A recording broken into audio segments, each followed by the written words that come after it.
नमामि धन्वन्तरिमादिदेवं सुरासुरैर्वन्दितपादपद्मं लोके जरारुभयमृत्युनाशं दातारमीशं विविधौषधीनां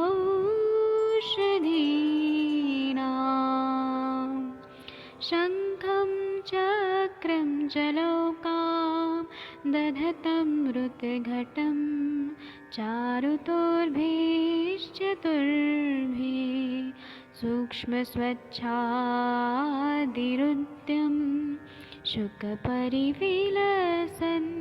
मौलिमं भोजनेत्रम्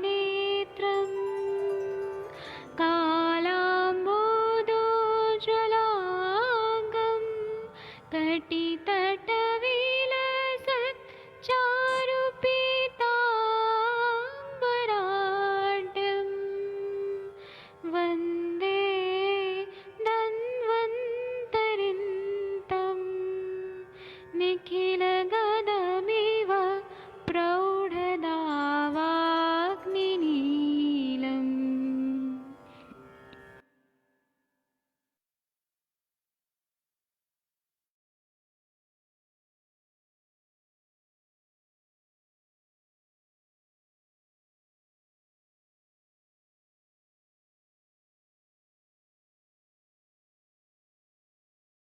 प्रणाम सभी लोगों को। मैं वैद्य अरविंद पाठक पुणे महाराष्ट्र से आप सभी लोगों का स्वागत करता हूं। सभी लोगों को कोटि कोटि प्रणाम करता हूं। आइए आज हम लोग एक मिनट रुकिए, एक मिनट रुक जाइए। हाँ, प्रणाम करके मैं आज का लेक्चर शुरू करूंगा। हम लोग का जो आज का टॉपिक है वह कफ दोष की जितनी भी बीमारियां हैं, मैं यहाँ पे कुछ लोगों को पहले को होस्ट बना देता हूँ। तो कफ दोष पे जितनी भी बीमारियां हैं उस पे हम लोग आज चर्चा करेंगे। मैं कुछ तो बताऊंगा पहले, उसके बाद में आप लोगों को भी चांस दूंगा कि आप लोग भी अपना अपना मत, अपना अनुभव, अपने विचार यहाँ पर जरूर प्रकट करें। और ये जो प्लेटफॉर्म है यह हम सभी वैद्य लोगों का है, हम लोगों ने इसको बनाया है। तो यहाँ पर हर वैद्य का बहुत ज्यादा रेस्पेक्ट है, सम्मान है। मैं अभी जो बताऊंगा वो आप लोग सुनिए। मैं बहुत सारे मेरे जो गुरु लोग हैं जो मराठी में पढ़ाते हैं, उनके यूट्यूब से मैं लेक्चर सुनता हूँ और उससे नोट्स बनाता हूँ।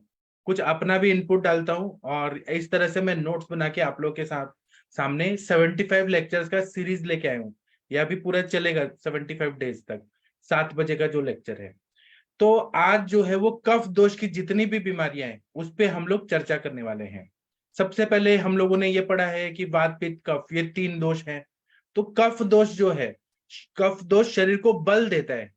जहां पर भी संघात की जरूरत होती है, जोड़ने का जरूरत होता है, वहां पर कफ दोष का इन्वॉल्वमेंट रहता है। और जब ये विकृत रूप में बहुत ज्यादा बढ़ जाता है कफ दोष, तब उस टाइम पे कफ विकार उत्पन्न हो जाते हैं। कफ दोष के बारे में अगर हम लोग देखें तो शरीर को जो ताकत देने का कार्य करता है वह कफ दोष करता है। शरीर को अगर स्थैर्यता देने का काम करता है तो वो कौन करता है? कफ दोष करता है। अगर शरीर का वजन देने, मतलब वेट बढ़ाने का काम है, तो वो कफ दोष करता है। और जो भी अवयव हैं, जो शरीर में जो भी ऑर्गन्स है, हमारे अवयव हैं जो शरीर को ताकत देते हैं, स्थिरता देते हैं, वजन बढ़ाते हैं, ये सब, और ये जो धातु भी है वह सब कफ से उत्पन्न हुए हैं। जैसे कि रस धातु, रस धातु, मांस धातु, मेद धातु, मज्जा धातु और शुक्र धातु, ये सब कफ से बने हुए हैं। मज्जा में भी कफ है, मेद में भी कफ है, मांस में भी कफ है, रस में भी कफ है। ओरिजिनल वो कफ से ही बने हैं। उसी तरह से मल जितना है, मूत्र की निर्मित, यह सब कफ से उत्पन्न होती है। जो भी स्थूल चीज है वो सब कफ से उत्पन्न होती है। वायु तो वायु है, एयर है। पित्त है वो पचाने का काम करता है, ट्रांसफॉर्मेशन का काम करता है। लेकिन कफ ही मल मूत्र इन सब के रूप में हमारे शरीर में रहता है। जब शरीर में कफ की विकृत वृद्धि होने लगती है तो उसका कार्य बिगड़ने लगता है। कोई भी चीज इम्बैलेंस होगा, ज्यादा बनेगा तो उससे बीमारी होगा। और अगर कम होने लगेगा कफ दोष, उससे भी बीमारी होने लगेगा।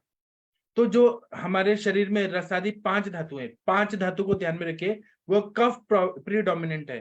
कफ तो सब जगह है, पित्त सब जगह है, वायु सब जगह है, लेकिन सबसे ज्यादा जो कफ है वह किस में है? तो 5 धातुओं में है। इसको हमारे आचार्य लोगों ने एकदम स्पेसिफाई करके बोला है कि रस धातु, 5 धातु में देखिए, रस धातु, मांस धातु, मेद धातु, मज्जा धातु और शुक्र धातु। तो ये 5 धातु और 2 मल, 2 मल में मूत्र और मल, इनके अगर ये 5 धातुओं में कोई भी परिवर्तन आ गया या मल और मूत्र में आ गया तो इसका मतलब कफ दोष बिगड़ा हुआ है। तो इसी तरह से कफ के काम में भी कुछ ना कुछ चेंजेस आ जाते हैं, तो हम लोग इसको बोलते हैं कफ के विकार। अब कफ दोष के गुण क्या पढ़े हैं हम लोगों ने? फर्स्ट ईयर में ही हमने पढ़ा है कि कफ का स्निग्ध गुण रहता है। स्निग्धता मतलब जैसे कि आपने तेल लिया या फिर घी लिया तो उसमें चिपचिपापन, जो स्निग्धता रहती है, उसको ये कफ दोष में रहता है। कफ दोष शीत है, ठंडा है। कफ दोष गुरु है, मंद है, गीलापन जो रहता है वह है, और मृदु है, स्थिर है, ऐसा कफ दोष रहता है।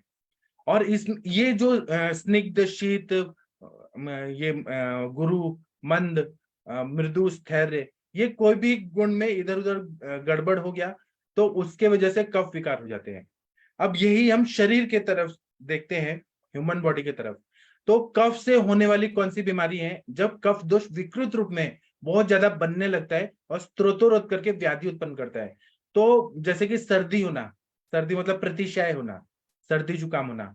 उसी तरह से कफ का बहुत ज्यादा बलगम आना, खांसी होना, मोटापा होना, फिर बीपी बढ़ना, बीपी में भी स्त्रोतोरोध कहीं ना कहीं हो रहा है, अटेरोस्क्लेरोसिस जैसे प्लेक फॉर्मेशन, कैल्सिफिकेशन जो हो रहे हैं, वह कोलेस्ट्रॉल का बढ़ना, ये सब क्या है? विकृत कफ और मल, ये सब है। उसी तरह से मधुमेह होना, प्रमेह की जितना भी टाइप से उसमें ये उत्पन्न कैसे होता है? तो कफ के विकृत होने से। फिर उसी तरह से टॉन्सिलाइटिस जो होता है वो भी कफ के विकृत वृद्धि से होता है। फिर जो गलगंड होता है, ग्वाइटर, गंडमाला, कान से पानी आना, है ना, आमवत, और क्षय रोग, क्षय रोग मतलब राज्यक्षमा, वहां पे अग्निमंद होता है, धात्वग्निमंद होता है, लेकिन कफ दोष की वृद्धि होती है, इसलिए सर्दी, बुखार, जुकाम, ये सब ट्यूबरकुलोसिस में, राज्यक्षमा या यक्षमा में हमें दिखाई देता है। तो यह सब कफ के विकार हैं।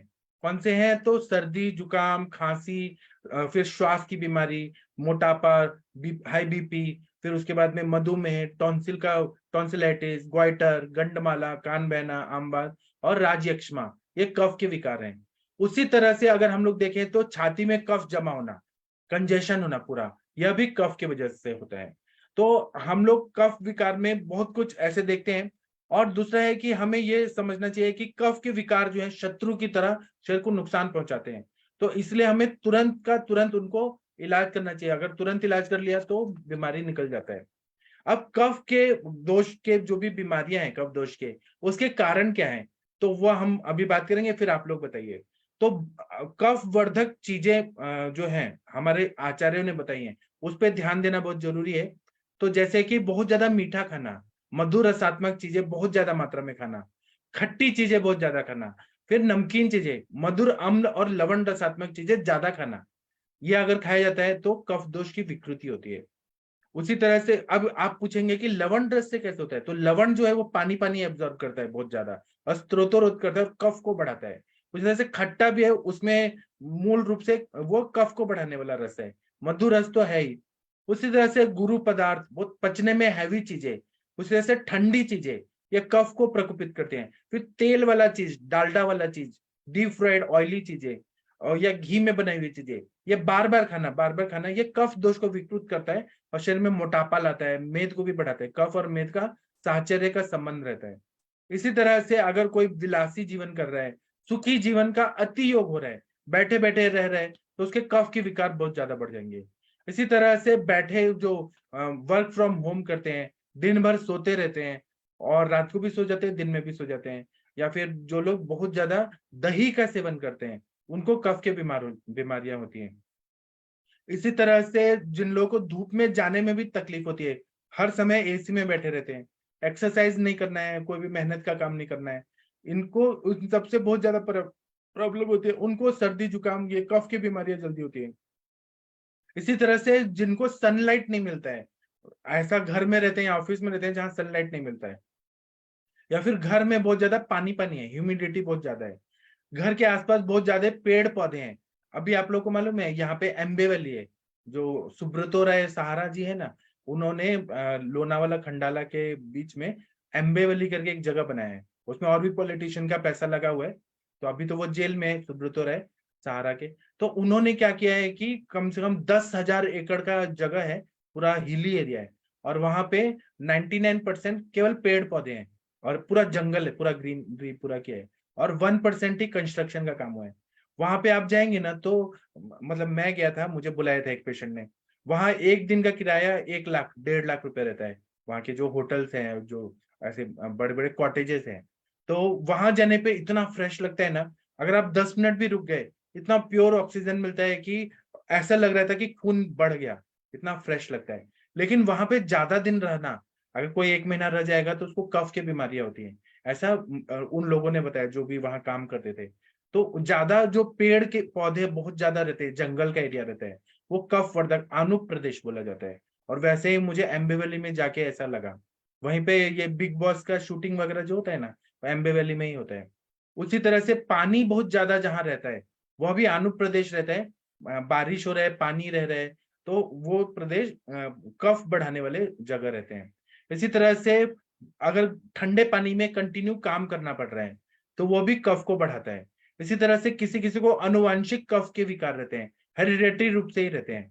और दूसरा क्या है कि कुछ लोग जो हैं वो थोड़ा भी तीखा चीज नहीं खा सकते हैं, कड़वा चीज नहीं खा सकते हैं, उनको हर समय मीठा चाहिए। और तो उन लोगों को कफ के बच्चे भी जो रहते हैं ना, उनको बोलेंगे करेले का सब्जी खाओ, या फिर कुछ और ऐसे परवल का सब्जी नहीं खाते हैं, केवल मीठा चॉकलेट और आइसक्रीम। और जो लोग खाते हैं उनको कफ के बीमारियां, सर्दी जुकाम। और बच्चे जो है ना वो क्या जैम जेली वगैरह खाते हैं ना, गले में वो अटक जाता है, कंजेशन रहता है, उससे सर्दी जुकाम बहुत ज्यादा होता है। उसी तरह से केला बहुत ज्यादा खाना, यह भी कफ को बढ़ाता है। दही ज्यादा खाना, टमाटर का सेवन ज्यादा मात्रा में खाना, आइसक्रीम खाना, फ्रिज का पदार्थ ज्यादा खाना, कंटिन्यू कोल्ड ड्रिंक्स पीना, या फिर ठंडा पानी पीना कफ को बढ़ाता है। इसी तरह से एसी में ज्यादा काम करना, उसी तरह से पंखा कंटिन्यू फुल लगा के रखा है, यह भी कफ को प्रकोपित करने के कारण होते हैं। अभी आप लोग बताइए, इसके अलावा आप लोग को क्या लगता है? मैं अनम्यूट करने का ऑप्शन देता हूँ। डॉक्टर अखिलेश तिवारी जी, आप कुछ बताएंगे? कफ को बढ़ाने के क्या हेतु आपको लगते हैं? और आप जो भी बताएंगे हमें बहुत अच्छा लगता है, आप जो भी बोलते हैं। डॉक्टर अखिलेश तिवारी जी हैं? शायद नहीं है, अभी आए तो थे, आ जाएंगे। डॉक्टर वर्षा मैम, मनीषा मैम, कविता मैम, नलिनी मैम, आप कुछ बताइए। मंदाकिनी मैम, कुछ बोलना है? नहीं तो मैं बोलूंगा फिर आगे। आप लोग के दिमाग में कुछ आ रहा है कोई बात जो कफ को बढ़ाने वाली चीजें हैं? सर ये तो अनम्यूट कफ करिए। वाले जो कराना चाह रहे हैं। बोलिए बोलिए मैम। हेलो सर, मतलब मुझे ऐसा लगता है कि जे कफ प्रकृति वाले होते हैं, इनकी पाचन शक्ति ना बहुत धीमी होती है। तो हाँ मेरे ख्याल से इन लोगों को जो है ना उपवास जरूर करना चाहिए, और जब बहुत तेज भूख लगे जब ही खाना चाहिए। जी और इनको ठोस आहार नहीं लेने चाहिए, जी या फिर जैसे कि ये पनीर वगैरह, मलाई वाला दूध, ये सब नहीं लेने चाहिए। इनको थोड़े से लाइट लेने चाहिए जो जल्दी से पचे। जी, ये ऐसा। बहुत अच्छा बताया आपने। ये तो कफ प्रकृति के हिसाब से बताया, और कोई कारण आप लोग को देख जिससे कफ की बीमारियां होती हैं?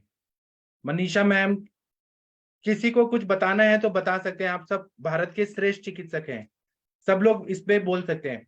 अब मैं कफ के विकार जो भी होते हैं, आप मैं कुछ नोट्स निकाल के बता रहा हूँ, आप लोग इसको ध्यान से सुनिए। इसके अलावा आप लोगों को कुछ ऐड करना है तो यहाँ पे सभी का स्वागत है। जब भी कफ दोष की बीमारियां होती है, जैसे सर्दी जुकाम प्रतिशय और जो भी हो रही है, मोटापा प्रमेह, ये सब हो रहा है, तो उसके साथ में हमें क्या लक्षण दिखते हैं? मैं सिंपल लैंग्वेज में सब बताऊंगा, बहुत बड़े बड़े श्लोक नहीं बोलूंगा। जैसे कि गले में ऐसे चिपका चिपका लगना, जीभ जो है वो बहुत ज्यादा चिपचिपा लगना, फिर उसी तरह से प्रतिशय होना, नाक से पानी बहना, नाक बंद हो जाना, नाक बहना। हाँ, ये तकदीर जी आप कुछ बताना चाहते हैं? ये हमारा पॉइंट रह गया था। तकदीर सिंह जी आप बताइए, और मंगला मैम आप भी बता दीजिए, फिर हम आगे बढ़ते हैं ये डिस्कशन। नमस्ते सर। हाँ जी, प्रणाम सर, बताइए। हाँ सर, बेकरी के प्रोडक्ट्स जो बहुत ज्यादा खाते हैं, और भैंस का मक्खन और दूध जो बहुत ज्यादा खाते हैं, हाँ जी, ये दोनों प्रोडक्ट्स बहुत ज्यादा करते हैं। ठीक है। और डॉक्टर मंगला मैम आप कुछ बता रही थी, आप बताइए। हाँ, सीताफल, हाँ। गुआवा खाने से भी कफ बढ़ता है ना सर? जी, और वो फल खा के पानी पी लेना, ये तो कफ को हाँ। बढ़ाता है। कोई भी फल या मिक्स फ्रूट सैलेड खा लिया और पानी पी लिया, या फिर हाँ, आइस खा के हाँ पानी पी लिया।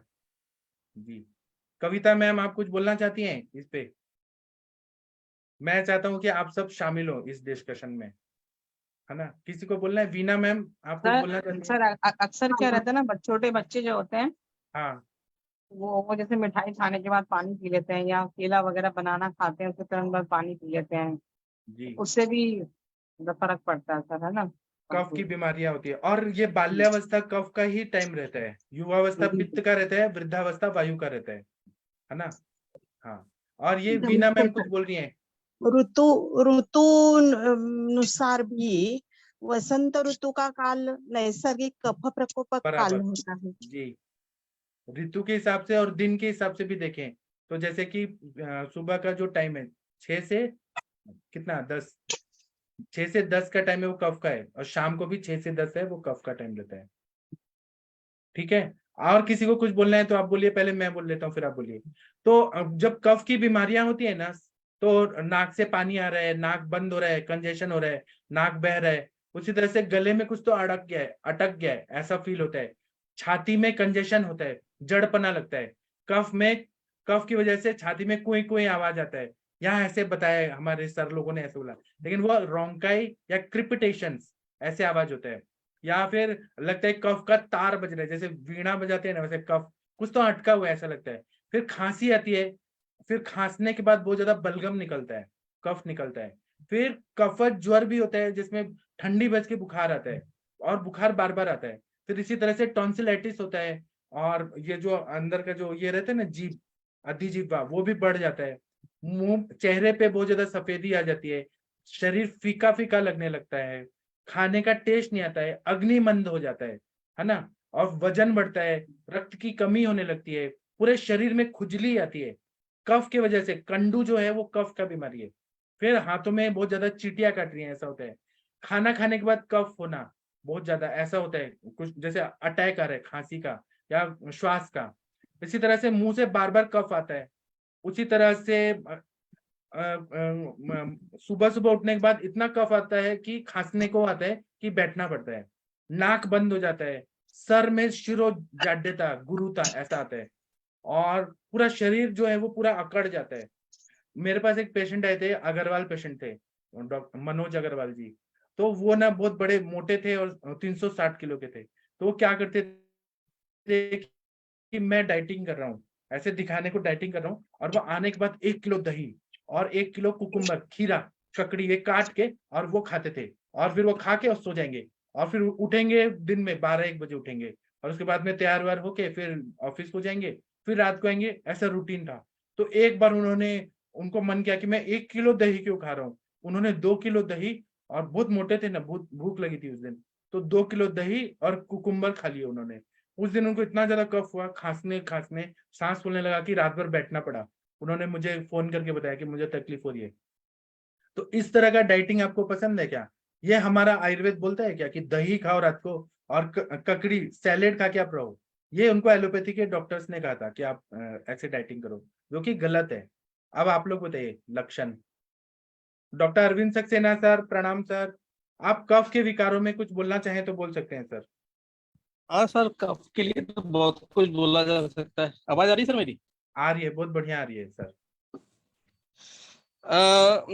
सब इसमें चरक में एक श्लोक आया है, मैं श्लोक तो ज्यादा आप बोलिए सर, आप बोलिए, बहुत श्रेष्ठ विद्वान है आप सर, बोलिए सर। देखिए, स्वादु अम्ल लवण स्निग्ध गुरु अभिष्यन्दी शीतले, मतलब स्वादु अम्ल लवण तो आपने बोला ही है, स्निग्ध के साथ में गुरु अभिषंद और शीतल आहार से कब पड़ता है। इसके अलावा आस सुखम स्वप्न सुखम अजीर्ण दिवा स्वप्न से भी बढ़ता है। अति ग्रहण, बहुत ज्यादा ग्रहण करने से बढ़ता है। प्रच्छादनन युद्ध योगेन, अगर अगर जो चीज उल्टी करने से या बमन करने से निकालने वाली है वो आपने नहीं किया तब भी कब बढ़ता है। और भुक्त मात्र, खाना खाने के तुरंत बाद कब बढ़ता है। इवन बसंत ऋतु में भी बोला गया है कि कब बढ़ता है। और सबसे बड़ा दिन में अगर देखें तो पूर्वाहन में, मतलब सुबह 6 से 10 के बीच में कब बढ़ता है, पूर्व रात्र में बढ़ता है, और ये कब बढ़ता है। अब इसमें सबसे बड़ा जो है, 2 मिनट सर और लूंगा मैं। आप 2 मिनट नहीं, पूरा टाइम लीजिए, आप ही बोलिए। अच्छा लग रहा है आपका, अच्छा चरक शारीरिक स्थान में आया है कि जो कफ का मेन जो फीचर्स होते हैं, जैसे अभी आपने शुरुआत में सर बोला था कि स्नेहता करता है, स्नेह बंध स्थिरतम, मतलब स्नेह करेगा, स्नेहता करेगा, क्योंकि 7 धातुओं में से केवल अस्थि को छोड़ के सब बाकी सब में वो है कफ है। बंध, स्नेह बंध स्थिरतम, स्थिरता लाता है। बंध क्योंकि वो श्लेष्मक का बोला गया है, श्लेष्मक का बोला गया है अस्थियों में। च गौरवताम भ्रष्टा बलम, गौरवता लाएगा, गुरुत्व लाएगा, भ्रष्टा लाएगा, थोड़ा सा भारीपन लाएगा, और बल लाएगा, क्योंकि बल जो है कफ की वजह से आता है। इसके अलावा जो एक लास्ट लाइन इसमें आती है, क्षमा घृति लोभश्च, मतलब क्षमा करना कफ वालों को ही होता है। घृति जो उनकी होती है, जो धारण शक्ति होती है, ब्रेन का स्मृति जो होती है, और घृति, और साथ में लालच, लोभश्च, कर्म कर्म कर्म कफ विकारजम, वो अगर ये सब होगा तो ये जो विकार नहीं होंगे। मतलब ये नॉर्मल कफ के लिए बोला गया है कि स्नेह बंध स्त्रीतम च गौरवम भ्रष्टा बलम क्षमा गति लोभश कर्म कफ कर्म अविकारजम, ये बोला गया है सर। और अभी अगर व्याधियों पे उतरते हैं सर, तो चाहे वो मधुमेह ले लीजिए, चाहे वो गुल्म ले लीजिए, गुल्म में भी आया है, श्वास में है, और आम बात में है। थोड़ा थोड़ा सा श्लोक बोलूंगा, क्योंकि जैसे आम बात में बोला है कि स्निग्धम भुक्त बतो अन्नम व्यायाम कुर्वतो स्थिता, तो उसमें क्या होता है कि वायुना प्रेरितो आम श्लेष्म स्थानम प्रदावती, मतलब जो वायु जो है कफ को जो जोड़ों के स्थान में, श्लेष्म स्थान, जो श्लेष्मक के तरफ की तरफ इशारा है, वो वहां पे ले जाती है। और डायबिटिक में तो बोला गया है कि जो है बद्धम अबद्धम मेदो मांस शरीरोजम क्लेदम कफो बस्तीगत प्रदूषण, जो कफ की वजह से बोला गया है कि वो कफ की वजह से जो है बस्तियां प्रदूषित हो जाता है। और श्वास में तो सबसे बढ़िया बोला गया है, कफो रुद्ध गमना पवनो, जो कफ है वो जो पवन चल रही होती है, प्राणवायु चल रही होती है, उसमें रुकावट करती, कफो रुद्ध गमना पवनो विद्वागास्ता, मतलब वहां पे रुकावट करती है। और बीपी में तो सर अभी आपने मेंशन किया है कि एथेरोस्क्लेरोसिस, एथेरोमा, ये सब होता ही है। तो इस तरीके से सर ये कफ मतलब मेनली गुरु स्निग्ध पिच्छिल सांद्र शीतल आहारों से कफ भी बढ़ती है, कफ की विकृति होती है। और यही गुण जो है कफ व्याधियों में आते हैं, चाहे वो श्लक्षण, जैसे बोला गया गुरु स्निग्ध मंद श्लक्षण में, श्लक्षणता जैसे कफ ज्यादा अगर आमता में आएगा या ज्यादा आम हो जाएगा, इसमें भी आमता आएगी। इसमें भी नॉर्मल कफ है, अगर आमता आ गई तो श्लक्षता, मृतस्न स्थिर कफा, बहुत चिकनापन, श्लक्षता, बहुत चिकनापन, मृतस्न और स्थिरता लाएगा। तो इसीलिए कफ व्याधियों में या कफ प्रकृति वालों में स्थिरता, गौरवता, श्लक्षणता और सांद्रता ये रहती है। और मंदाग्नि जो भी चैनल्स हैं उसमें रुकावट करेगा, जो भी एंजाइम्स है उसमें रुकावट करेगा, और अग्नि भी बंद करेगा, क्योंकि वो अग्नि को विरुद्ध काम करेगा। और जो है कहीं भी जो है अवरोध, मेनली अवरोध करेगा सर। राइट सर, बहुत बढ़िया बताया आपने। और कोई कुछ बोलना चाहते हैं तो बोल सकते हैं इस टॉपिक पे, कोई भी भाषा में बोलिए, लेकिन बोलिए। वीना मैम आप बताइए। मैं बोलूंगी आज हिंदी में थोड़ा थोड़ा। बोलिए मैम। सर कफ वृद्धि हो गई या कफ दुष्टि हो गई तो पहला ही अवस्था पाक जो आमाशय में होता है वो बिगड़ जाता है। और कुपित कफ के लक्षण ये है कि काठिन्य शरीर में, कंडू आता है, शैत्य, जाड्य, स्त्रोतोरोध होता है, आलस्य आता है, शोथ बढ़ता है, अजीर्ण, अनिद्रा, पांडुरवर्ण, ये सब लक्षणे दिखाई पड़ती है। ओके, थैंक यू, इतना ही बोलना था बहुत सर। अच्छा बताया आपने,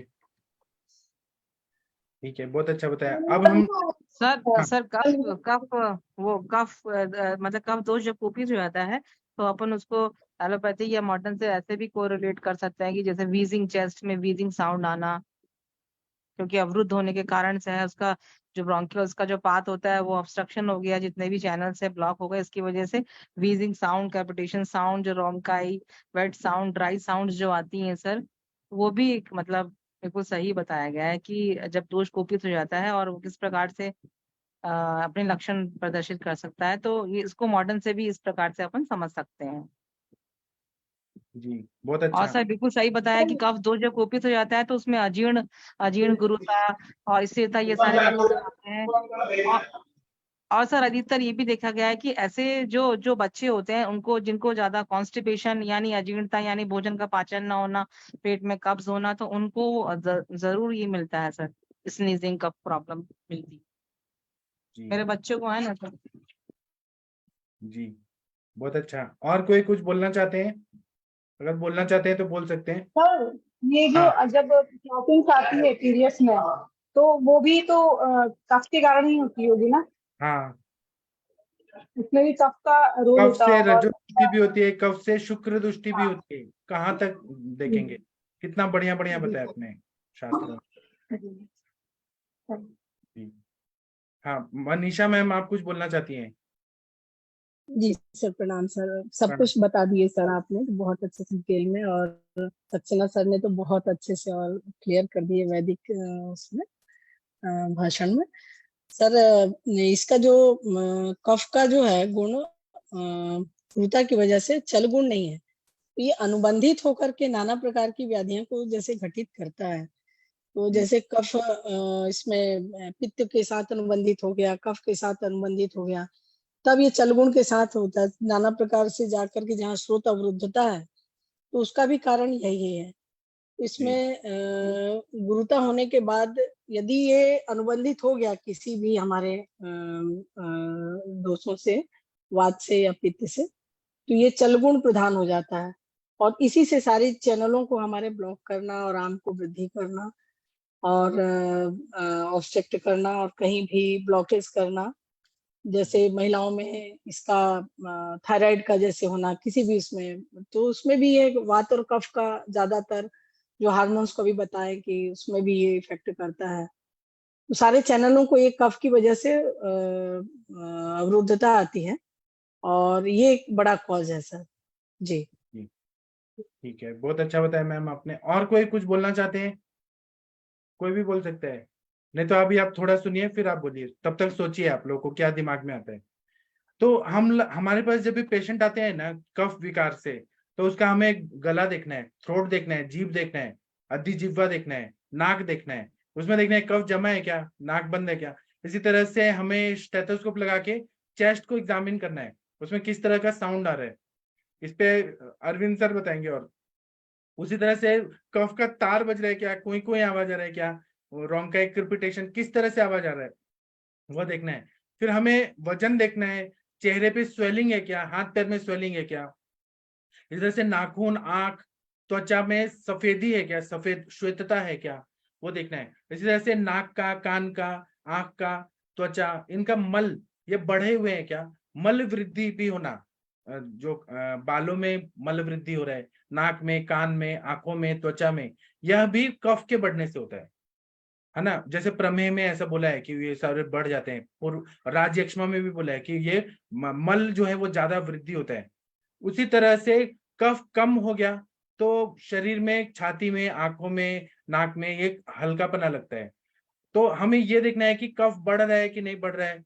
ये देखना पड़ता है। तो चिकित्सा जब हम लोग करते हैं तो हमें कफ जो अवरोध कर रहा है उसको कम करने का करना है चिकित्सा। तो हम लोग तुरंत ही बाह्योपचार करते हैं, जैसे उद्वर्तन वगैरह कर दिया, कोई स्नेह लगा दिया, जैसे गर्म तेल से यहाँ पे लगा दिया जो साइनसेस पे तकलीफ दे रहा है, या फिर हम इंटरनली दवाई दे रहे हैं। और लंघन सबसे मेन है, रसजानम विकाराणाम लंघनम परम औषधम, रस के विकारों में लंघन परम औषध है और कफ के विकारों में भी लंघन सर्वश्रेष्ठ है। और फिर जब रिजल्ट आया तो भूख लगने लगती है और छाती में कफ कम होने लगता है, जो सांस फूल रहा है या फिर खांसी आ रही है, दमा का वेग आ रहा है, वो कम हो जाता है कफ के कम होने से, उत्साह बढ़ जाता है, चपलता आ जाती है। उसी तरह से अगर ये इसके उलट होगा, कफ और संचित होगा, ऐसे हमने चीजों का सेवन कंटिन्यू रखा, तो मंदपना, जड़पना, निरुत्साह, अंग जो है वो पूरा हैवी हैवी लगना, सांस फूलना, ये लक्षण बढ़ जाते हैं। उपशय अनुपशय से क्या चीज से कम होता है, क्या चीज से बढ़ता है, मतलब जैसे उष्ण चीजें अगर दिया और कटु तिक्त कषाय रसात्मक द्रव्य दिया तो वो कम होता है, इसको ध्यान में देखना चाहिए। इस तरह से वजन कम होना यह भी अपेक्षित रहता है। जिनको सर्दी जुकाम हमेशा होता है, उनका वजन ज्यादा है तो वजन कम करना चाहिए। उस तरह से सर्दी जुकाम, खांसी, मल प्रवृत्ति बहुत ज्यादा चिपका चिपका होना, ये इसका पहले से हमें चिकित्सा करना चाहिए। कफ शामक के रूप में हम लोग पंचकोल, त्रिकटु और ऐसे जो द्रव्य देते हैं, आसव, पंचकोल आसव, पिपल्यासव, पिपल्यादि अवलेहम, ऐसा कंडीशन टू कंडीशन, तांबुल्यम, भारंग्यादि अवलेहम, सौभाग्य शुंठी पाक, ये सब जब हम देते हैं पेशेंट को बहुत अच्छा फायदा होता है। इसी तरह से कफ के विकारों के लिए मैं कुछ दवाइयां बताता हूँ, आप लोग भी बताइएगा। एक कॉमन दवाइयों का मैं कुछ बता रहा हूँ, ऐसे तो व्याधि प्रतिनिक अलग होता है। जैसे कि आरोग्यवर्धिनी वटी और त्रिफला गुगुल अगर दे दिया भूखे पेट पानी के साथ दे दिया तो ये स्थूल व्यक्ति को पतला करता है। फल त्रिकादि क्वाथ दे दिया पानी के साथ तो यह क्या करेगा, लीवर का फंक्शन अच्छा करेगा। और फल त्रिकादि क्वाथ यह कफ के विकारों में और यकृत को शोधन करके, यकृत को शुद्ध करके, पाचक पित्त का स्त्राव को अच्छा करके और बीमारी को ठीक करता है। तो फल त्रिकादि क्वाथ, अगर भूख नहीं लग रहा है और यकृत का कोई प्रॉब्लम है और कफ की बीमारी है तो कुमारी आसव या द्राक्षासव बहुत अच्छा काम करता है। अगर खांसी बता रही है तो खांसी के लिए बहुत सारे दवाइयां रहती है, जैसे कि श्रृंग्यादि क्वाथ या फिर बृहत्यादि क्वाथ, जो भी खांसी के लिए, सीतोपलादि चूर्ण, तालिसादि चूर्ण, कर्पूर आदि चूर्ण, ऐसे बहुत सारे द्रव्य दे सकते हैं। और दूसरा क्या है कि पिपली चूर्ण है, शुंठी चूर्ण है, वो बहुत अच्छा रहता है। रात को मल शुद्धि के लिए गंधर्व की त्रिफला चूर्ण देते हैं। छोटे बच्चों को जो बाल दमा होता है या कफ की बीमारियां होती हैं, उसमें ज्वरांकुश रस, चंद्रामृत रस, कफ केतु रस, ये देने से फायदा होता है। आरोग्यवर्धिनी वटी, लक्ष्मी नारायण रस, नारदिय लक्ष्मी विलास रस, ये देते हैं। इस तरह से बड़ों को खांसी जुकाम हो रहा है तो हम दमा के लिए श्वास कुठार रस, श्वास का चिंतामणि रस, समीर पन्नग रस, ज्वरांकुश रस, लक्ष्मी नारायण रस, लवंग आदि गुगुल, एलादि वटी, फिर ऐसे बहुत सारे द्रव्य देते हैं। उसी तरह से नागरादि कषाय वो देते हैं। अगर कंटिन्यू सर्दी जुकाम बुखार ये सब है तो लक्ष्मी नारायण रस, ज्वरांकुश रस, लवंगादि गुगुल, अभ्रक भस्म, ये देते हैं। इसी तरह से नाक बहुत ज्यादा बह रहा है तो रजन्यादि वटी देते हैं, सुबह शाम चूसने के लिए मिश्रण, अभ्रक मिश्रण के साथ देते हैं। रजन्यादि वटी से नाक बहना कम हो जाता है। या फिर जो ये पिपली होता है, पिपली को दूध में डाल के शीरपाक करके और वह देते हैं तो पिपली शीरपाक से भी बहुत अच्छा फायदा होता है। जिनको भल्लातक से नुकसान नहीं हो रहा है तो वो भल्लातक का शीरपाक और उसमें घी डाल के दें, शीरपाक से फायदा होता है। या अमृत भल्लातक अवलेह है, उसको देने से फायदा होता है, उससे इम्यूनिटी बढ़ती है और कफ के विकारों में वो परमानेंट ठीक करता है। जो कफज प्रकृति है, कफ के विकार वाले हैं, उनको अमृत भल्लातक अवलेह देते हैं। इसी तरह से बहुत क्रॉनिक टीबी है, ब्रोंकाइटिस है, मलेरिया है, प्लूरेसी है, लंग्स के नीचे पानी जमा हुआ है, प्लूरेसी है, तो इसमें हम लोग महानारायण तेल अभ्यंग के लिए देते हैं। उसी तरह से हम लोग नागरादि कषाय, एलादि वटी, समीर पन्नग रस, सरस सिंदूर, श्वास कुटार रस, श्वास का चिंतामणि रस और मूत्रल दवाइयां देते हैं। और अग्नि को बढ़ाने के लिए आम पाचक वटी, आरोग्यवर्धिनी वटी, ये सब देते हैं तो उससे फायदा होता है। या कफ केतु रस, चंद्रामृत रस, श्वास कुठार रस देते हैं। इसी तरह से कफ हो रहा है, खांसी हो रहा है और तो फिर हम लोग क्या करते हैं कि थोड़ा सा तेल भी पीने के लिए देते हैं, जैसे महानारायण तेल स्त्रोतरोध को दूर करता है, वायु को भी ठीक करता है स्नेहन करके, और जिनको दमा की प्रॉब्लम हो रही है उसलिए महानारायण तेल 1 चम्मच देते हैं सुबह शाम।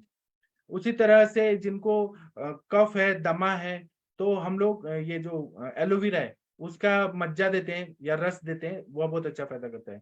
इसी तरह से जिनको पूरे शरीर में कफ है, पूरा जमा है, कफ की बीमारियां हैं, तो महानारायण तेल या फिर महाविषगर्भ तेल, इसको अभ्यंग करते हैं, या सरसों का तेल, तिल का तेल, इससे अभ्यंग करते हैं, मसाज करते हैं, और उसके बाद में गर्म पानी से स्नान करें या नाड़ी स्वेद करें, बहुत अच्छा फायदा होता है। बार बार नाक अगर बंद हो रहा है, आंखें बहुत ज्यादा हैवी हो रही हैं, तो इसमें नस से दें अणु तेल, षड बिंदु तेल, उससे फायदा होता है। अगर नाक कंटिन्यू बह रहा है तो शब्दोद्घृत भी लगाएं, तो उससे भी बहुत, नाक बह रहा है और जलन हो रही है तो शब्दोद्घृत लगाने से फायदा होता है। अब आप लोग बताइए, आप लोग का क्या है अनुभव? मेडिसिन भी बता सकते हैं, कुछ भी बताइए, लेकिन बताइए कफ के विकारों में आप लोग क्या करते हैं? डॉक्टर अरविंद सक्सेना सर, आप कुछ बताइए, कफ के बीमारियों में दवाइयाँ। सर इसमें जो सबसे वैसे दवाइयां तो सर शो आपको सिस्टम वाइज आपने काफी बता दी हैं, लेकिन लंघन के साथ में जो चरक में शो था, श्लेष्मणा विघ्नो युक्तो तीव्र वमन विरेचन, मतलब इसमें जो है अगर श्लेष्मणा की व्याधियां अगर लग रही हैं हमको, तो उसमें तीक्ष्ण वमन विरेचन के साथ में लघु रूक्ष अल्प तीक्ष्ण उष्ण आहार देना चाहिए। रूक्ष उद्वर्तन व्यायाम बोला गया है, और रात्रि जागरण भी बोला गया है इसमें, और साथ में रति प्रीति प्रजागरे, हाँ रति प्रीति प्रजागरे भी बोला गया है, मतलब आपको उसमें भी करना है। और इसमें जो गाणक बोले गए हैं सर, उसमें अभी सर मेरा पेशेंट आ गया, मैं सर बाद में बात करूंगा सर। ठीक है, आप बाकी लोग बोल सकते हैं, सभी लोग विद्वान हैं सर। आप पेशेंट देख लीजिए फिर ज्वाइन करिए। हाँ, Shashi ma'am, Mandakini ma'am, Gangwar sir, कफ के विकारों में आप लोग क्या देते हैं, क्या विचार है आप लोग का? कविता ma'am, Savita ma'am, Varsha ma'am, कुछ बोलिए आप लोग। अच्छा चर्चा चल रहा है आप लोग का वजह से। महाजन सर, कुछ बोलिए आप प्लीज, ऐसे शांत मत रहिए, कुछ बोलिए। विनीता मैम, आप क्या सर देंगे? मनीषा मैम बोलिए। हाँ जी जी सर। सर जैसे अभी आपने बहुत अच्छे से बता दिए, कटु तिक्त से हमको इसको दीपन पाचन करते हुए ले जाना पड़ता है। तो कफ की बाल्यावस्था में अलग रहता है, और जैसे युवावस्था में तो मैक्सिमम लोगों को जैसे अस्थमा का प्रॉब्लम हो ही जाता है, मैक्सिमम लोगों में कफ का प्रॉब्लम आता है, तो उसमें हमारे लिए औषधियां उनके उपयुक्त वमन विरेचन नहीं करा पाते हैं, तो हमको शमन औषधि से ही उनको ठीक करना पड़ता है। वो अवस्था भी उनकी उतनी वैसी नहीं रहती सर कि हम वमन कराएं उस अवस्था में 70-75 में। तो उनके लिए यथोचित औषधियां, जैसे हम दीपन पाचन करते हुए और आहार को गुरु आहार ना देते हुए, कफज जो आहार है हमारे, इसकी वर्जना करते हुए, साथ में जैसे अभी आपने बहुत सारी औषधियों को मेंशन भी किए, लक्ष्मी विलास रस, और साथ में श्वास कुठार रस, श्वास चिंतामणि रस, इसमें सबसे अच्छा काम करता है ये द्राक्षादि लेहम। इनमें द्राक्षादि लेहम भी बहुत अच्छा काम करता है। साथ में कंटकारी अवलेह, कंटकारी चूर्ण, तिरंग भस्म, अभ्रक भस्म, इसके साथ में उनको योग बना करके देते हैं, तो बहुत लाभकारी होता है। कभी कभी उनके साथ कुछ हार्ट के भी रिलेटेड आते हैं, तो नागार्जुन आभ्र रस या अभ्रक भस्म के साथ में बना के देते हैं। वासा और द्राक्षा के साथ में वासा कनकासव मिला करके देने से भी बहुत लाभ होता है। मैं मेन क्या है सर कि जो इस बाल्यावस्था और युवावस्था में तो कफ को हम लोग अच्छा से निदान परिवर्जन करके सब कर लेते हैं, बट ये जो वृद्धावस्था वाले रहते हैं उनके लिए काफी कॉम्प्लिकेटेड हो जाता है। तो उनको स्नेहन स्वेदन दे करके, और थोड़ा नस्य दे करके, स्नेहन स्वेदन नस्य और लघु विरेचन दे करके, सौम्य विरेचन दे करके ये औषधियों के साथ में देते हैं, तो काफी लाभ मिलता है। जी सर। जी, बहुत अच्छा बताया आपने, बासा वाले चीज बहुत अच्छा बताया जी। और कोई बोलना चाहते हैं, बोलिए। Mandakini ma'am, Vinita ma'am. Sir नमस्ते सर। हाँ मैम, बताइए। माधुरी तो मैम। पूछना है सर, मेरी 5 साल की बेटी है, तो उसको बार मतलब कभी कफ ड्राई, कभी वेट कफ, हाँ वो बोलते हैं ना कुछ। आपका डिस्टरबेंस आ रहा है मैम। Hello hello. हाँ हाँ, 5 साल की अच्छा, बेटी है, उसको कफ का प्रॉब्लम हो रहा है। बार बार होता है सर, कंटाला है मेरे को सर, क्या रसायन उसको चालू करूँ, और आप खाने में ये करती, ये नहीं पसंद, आयुर्वेदिक दवाई लेने में तो इतना सर नाटक करती है ना सर। हाँ, ये मैं तो बताऊंगा, लेकिन कविता मैम आप थोड़ा बताइए, आपकी बेटी को आपने कैसे इलाज किया? उनको भी ऐसे ही प्रॉब्लम था ना, खांसी सर्दी जुकाम का? हाँ सर, वो बड़ी वाली बेटी को था, थोड़ा सा इनकम्प्लीट उसने किया था, तो अब फिर दोबारा उसको सर, मेरी बड़ी वाली बच्ची 12 साल की है, उसको सर, उसको कॉन्स्टिपेशन की तो मंदाग्नि तो है ही सर, और कब्ज की प्रॉब्लम तो सर उसको है ही, है ना सर। और वो उसको मिडनाइट में स्नीजिंग शुरू हो जाती, छींके कंटिन्यूस छींक हो जाती है, और रनिंग वाटर मतलब निकलने लग जाता है, बहुत परेशान हो जाती है सर। और ब्लॉकेज मतलब नेजल ब्लॉकेज मिलता है उसको। तो मेरे को बहुत आराम मिला था सर, मैंने उसको कुमार कल्याण रस, रस पिपरी गिलोय सत्व और ये सब ऐड करके, सितोपलादी चूर्ण, तालिसादी चूर्ण, ये सब मिक्स करके शंख भस्म ऐड करके योग बनवाया था सर। इससे बहुत उसको लाभ मिला था, और मैं दोबारा जाके फिर बनवाऊंगी पंसारी की शॉप से। तो जी कुमार कल्याण रस का सर बहुत अच्छा रोल है सर। और कुमार चित्र खरीद की, प्लस 5 साल की बेटी को क्या डोज में देंगे सर ये? हाँ मैंने 12 साल की बच्ची को दिया था। अब मेरी छोटी बच्ची है 5 ईयर की, तो उसको भी काफी, उसको भी इस समय मतलब काफी हो रहा है, और इस समय कुमार हो रहा है। कल्याण डायरेक्ट इतना सर रस कल्प दे सकते हैं? अभी शुरुआत डायरेक्ट की, अब हाँ, सिंपल क्यों से नहीं देख सकते? कुमार कल्याण रस नाम है उसका, कुमार हाँ कल्याण। उसमें सर उसका बहुत बहुत शानदार रिजल्ट है, बहुत ही अच्छा। उसको उसके बाद सर जब मैंने उसको दिया था ना, उसने क्या पूरी पुड़िया का सेवन नहीं किया था, शायद से मैं सुबह शाम चटाती थी, कुछ दिन मुश्किल से उसने सर 6-7 डेज ही लिया था। फिर उसको कम से कम 1-2 महीने उसको कुछ नहीं हुआ, मतलब नहीं हुआ, हमें लगा ठीक हो गई है सर। अब वो फिर उसको रिपीट हो गया है, या तो वो दवाई का सर कंप्लीट डोज नहीं हुआ इस कारण से। तो उसका सर अच्छा रिजल्ट है। चित्र खरीद की अवले के फॉर्म में उसको देती थी, एक फिटनेस मॉल्ट आता था, वो मैं उसको चलाई थी, तो यस। उससे काफी इफेक्ट पड़ा था। अच्छा। जी जी जी जी, हाँ। सांडू या चंडू कंपनी का फिटनेस मॉल्ट आता है, वो अवले के फॉर्म में होता है, जैसे अच्छा। च्यवनप्राश होता है। और चित्र खरीद के और साथ में इसका योग बना करके, पूरा योग बना करके, तो जी उसका यूज किया था सर, बहुत अच्छा रिजल्ट मिला था। जी। ओके। कुमार कल्याण रस में काफी अच्छा रिजल्ट है इसका। बच्चे को सर दे सकते हैं ना, उसके वजन के अनुसार आराम हाँ से दे सकते। हाँ मेरी बच्ची बड़ी तो 45, 45, 50 kg की हो गई है अब तो वो, हाँ हम्म। हम्म। तो उसको तो पूरा 100 mg चलाया था मतलब। हाँ। जी थैंक यू। ठीक है। जी इस जी। पे और कोई कुछ बोलना चाहते हैं? अभी आवाज आया था किसी का, विनीता मैम या किसी का तो आया था, कुछ जी सर, बोलना है, बोलिए। प्रणाम सर। जी सर मेरे पास 2-3 दिन पहले केस आया था एलर्जी का, एक फीमेल 26 ईयर की। तो हाँ वो मेरे पास आई थी कि उनको 6-7 साल से आईज में इचिंग है, और वो शाम के टाइम ही, रात में ज्यादा होती है, और हाँ नाक में भी इरिटेशन होता है, फिर छींक आती है। तो हिस्ट्री ली मैंने पेशेंट ने, तो हिस्ट्री बहुत अच्छे से दी नहीं, मतलब सब ठीक है करके, लेकिन उसको देख के लग रहा था कि उसको मतलब कफ उसका बढ़ा हुआ है, शरीर जैसे वाइट वाइट सा, ओवरवेट पूरे, मतलब उसको ये कफ का ही मुझे लग रहा था सर, तो मैंने उसको उसी के हिसाब से ट्रीटमेंट दिया। हाँ। जी सर। तो और आपने जो लक्षण बताया ना, आंखों में खुजली और चेहरे पे सफेदी, वजन बढ़ता है जो, तो वो पूरा उसमें दिख रहा था। हाँ सर जो आपने जो व्हाइटनेस बताई कि फेस में व्हाइटनेस, नोज में व्हाइटनेस, वो कफ तो की वजह से उसको होता है ना। उसको सर कैसे समझ सकते हैं अपन? ऐसा लगता है कि चेहरा थोड़ा वाइटिश हो गया है कफ की बीमारियों में। हाँ, कि मतलब ऑक्सीजन ऑक्सीजन ब्लड में ऑक्सीजन कम हो गया, मतलब नहीं ऐसा नहीं, कुछ कफ हुआ? के वजह से, कफ का ही उसमें प्रभाव रहता है। मैम ऑक्सीजन थोड़ा वो लगभग होती है ना, बोला तो शाइनिंग सी होती है, स्निग्धता होती है ना कफ की वजह से, तो वो अलग से ही पहचान, जैसे आप मोटे लोगों को देखते हो ना, उनकी स्किन हाँ, कितनी क्योंकि वैसी आज होती है। आज जैसे सर ने बताया ना, तो मुझे अपनी 5 साल की बच्ची की फेस, नोज पे व्हाइट व्हाइट सा महसूस हुआ, अलग से उसकी जो नोज है, वैसे तो वो फेयर है, तो अलग से सफेद सा दिखाई दिया मुझे। तो वही मुझे लगा कि कुछ और मैम प्रॉब्लम तो नहीं। स्पॉट कभी कभी तो वर्म्स की वजह से भी होते हैं मैम।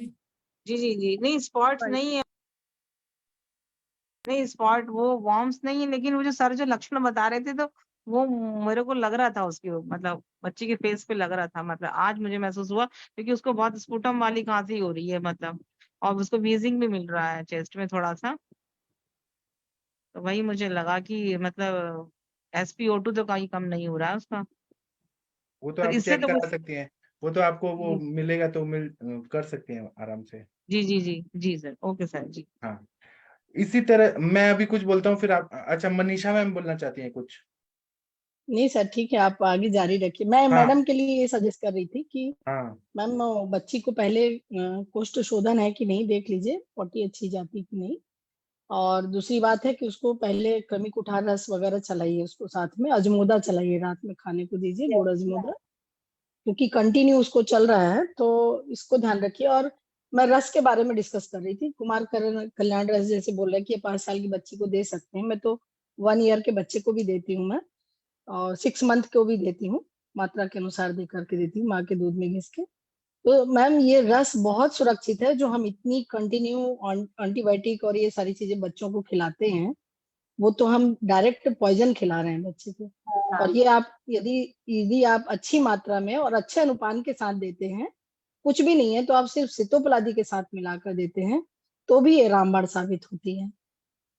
तो अच्छा, इसके लिए कंफ्यूजन के लिए मैं बता रही थी मैम कि ये सब सुरक्षित औषधियां हैं, बस इसको देने की आपको सिस्टम आनी चाहिए, और पूरे कॉन्फिडेंस में होकर के दीजिए उसको। थोड़ा सा कफ के लिए चेस्ट में तेल, सेंधा और सरसों तेल ये सब लगा के थोड़ा स्टीम दीजिए, स्पुटम जैसे आ रहे हैं तो अच्छे से आ जाए, चेस्ट में कंजंक्शन है, हाँ ये तो ये करके सारी मैं चीजें। हाँ जी मैम, तो ये करके और साथ में थोड़ा सा उसको एक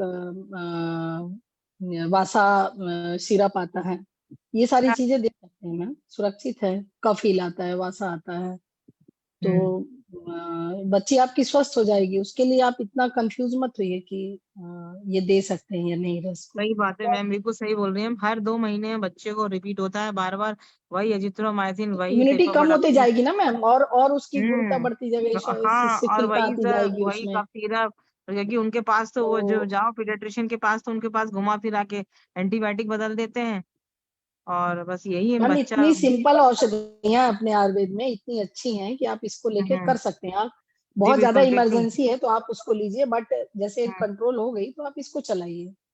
जी मैम, बिल्कुल बिल्कुल, थैंक यू। हाँ बिल्कुल सही मैम जी, थैंक यू जी। मैम ये पेशेंट है मेरे पास अभी, तो उनको ना कफ में वो ब्लड आ रहा है, तो क्या मैम सर सीतोपलादी चूर्ण करेगा इसमें, बस या साथ केवल क्यों नहीं बासा करेगा? से ही काम चलेगा?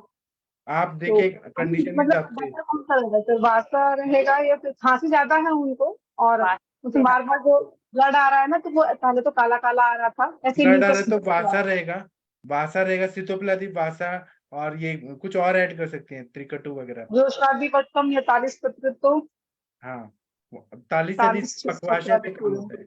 अगर ऊपर अपर रेस्पिरेटरी ट्रैक्ट में इन्फेक्शन है तो सितोप्लादी, और पूरा पकवाशय से हो रहा है तो तालिसादी। अच्छा सर, ठीक ठीक है, है सर। अभी मैं थोड़ा बताऊंगा, फिर आप लोग बताइए। अगर हमारे पास पेशेंट हमारे हॉस्पिटल में है, कफ बहुत ज्यादा है, तो हमेशा याद रखिए कि सद्य वमन देना है। यष्टि मधु का फांट और मदन फल, इसको चटा दीजिए, उल्टी हो जाएगा, कफ निकल जाएगा, पेशेंट को फायदा होगा। इसी तरह से स्नेहन स्वेदन वगैरह करे तो और अच्छा फायदा होगा। स्नेहन के लिए घृतपान करा के फिर वमन कराएं तो वो और अच्छा रहता है। स्वेदन के लिए नाड़ी स्वेद कराएं, या फिर आप बाष्प स्वेद जो कराते हैं वो जो बॉक्स में है वो अच्छा रहता है। इसी तरह से महातिक्ता घृत, चिंचा लवण तेल, ये बहुत अच्छा रहता है। अगर नाक बंद है कफ की वजह से तो विधि पूर्वक नस्य कराना है। जैसे कि नाक बंद है, सर में बहुत गुरुता है, साइनसेस पूरा ब्लॉक्ड है, सर दर्द हो रहा है, सर में बहुत हैवीनेस आ रहा है, नाक सांस लेने में तकलीफ हो रही है, तो नस्य बहुत अच्छा रहता है। तो इसमें महानारायण तेल, और इसी तरह से वचा तेल, या फिर अमृत धारा का जो रहता है ड्रॉप्स वो डाल सकते हैं।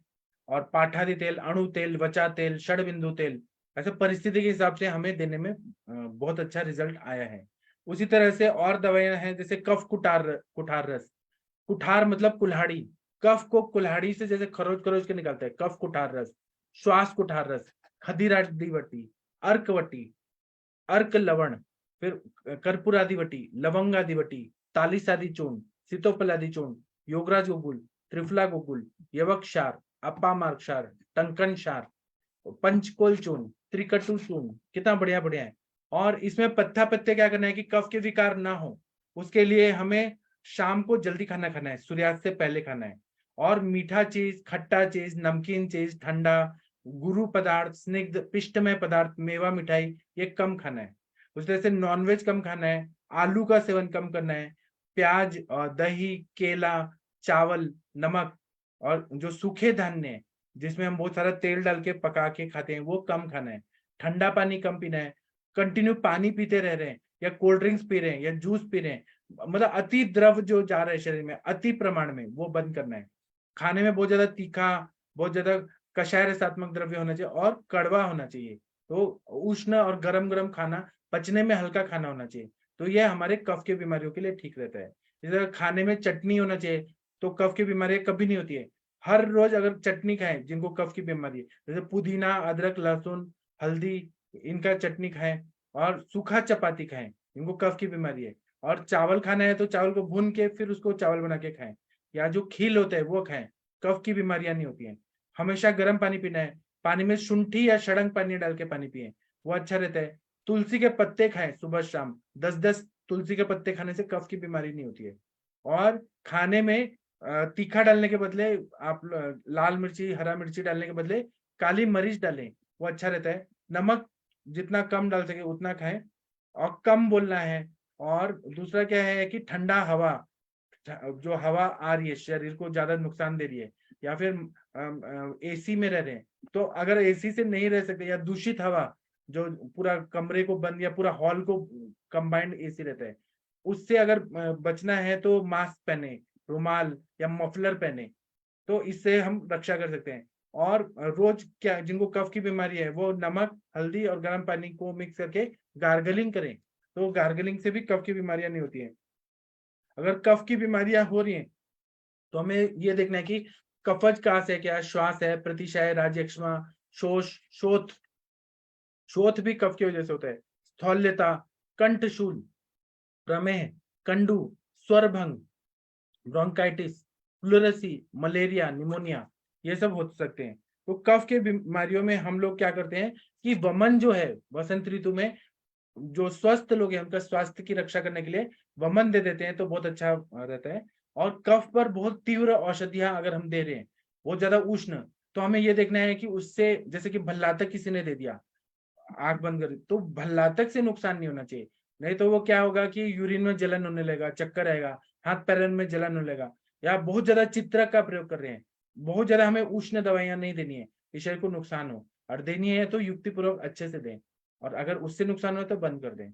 ठीक है, अभी आप लोग बताइए, कुछ बोलना है कफ के विकारों में? आप लोग का कोई भी चीज है तो बताइए। सर प्लीज वर्धमान पिंपरी के बारे में बता दीजिए ना थोड़ा। उसका तो अलग अलग बताया ना चरक संहिता में कि पहले दिन 1 लेना है, फिर 2 लेना है, फिर 3 लेना है, फिर 4 लेना है। उसके लिए दूध पे रहना है, और पिपली का सेवन कर रहे हैं तो मधु और घी के साथ लें, और उसके लिए पूरा ब्रह्मचर्य पालन करें, दूध चावल खाएं, ऐसे बताए। उसमें भी 3-4 टाइप के वर्धमान पिपली बताए, उससे उष्णता नहीं बढ़े। और अभी कोई भी सीजन में नहीं खाना है, वो ज्यादातर हेमंत और शिशिर में खाना चाहिए वर्धमान पिपली रसायन। आप लोग कुछ बोलना चाहते हैं तो बोलिए। वर्धमान पिपली रसायन जिन्होंने दिया है, हम लोग, हमारे पेशेंट उतना नहीं करते हैं वर्धमान पिपली, हम लोग पिपल्यादि लेहम दे देते हैं, पिपली लेहम, उससे हो जाता है। बाकी लोग कुछ बोलना चाहते हैं? मंदाकिनी मैम, शशि तिवारी मैम, आप कुछ बोलेंगी कफ के विकारों में? Savita ma'am, Varsha ma'am, Manisha ma'am, Gangwar sir, आप कुछ बोलना चाहेंगे इस टॉपिक पे? नहीं बोलना चाहते हैं तो मैं सेशन बंद करता हूँ। अब हम 8:15 पे, किसी को बोलना है? गंगवार सर बोलिए, आप कुछ बोल रहे हैं। हाँ प्रणाम सर। इसमें सर हम तो सर जो जनरली जैसा भी हो कैपिटेशन वगैरह आते हैं तो मल्ल सिंदूर के साथ अबरक भस्म देते हैं 1000 पूरी। अच्छा हाँ, तो एकदम फटाफट रेस्पॉन्स आता है। जी श्वास कुठार रस है, कनका आसव है जी, और ये आपका गौरचन भट्टी है, भट्टी। जी जी सर, बहुत अच्छा बताया सर आपने। चंद्राप रस दे सकते हैं सर। जी, चंद्राप्र रस, जी सर, बहुत अच्छा। माँ मृत्युंजय लौह भी दे सकते हैं जी सर। अवस्था के हिसाब से। ठीक है, तो अभी हम सेशन बंद करते हैं। 8:15 पे बहुत ही इंटरेस्टिंग लेक्चर होने वाला है, नेत्र रोग और जलौकावचारण। इस पे आप लोग जरूर अपना अपना मत दीजिए, या आप लोग सुनिए कि आंखों की बीमारी के लिए जलौकावचारण का क्या उपयोग रहता है, जलौका लगाना। ठीक है, अभी मैं सेशन बंद करता हूँ। थैंक यू, प्रणाम सभी लोग को, फिर मिलते हैं 8:15 पे।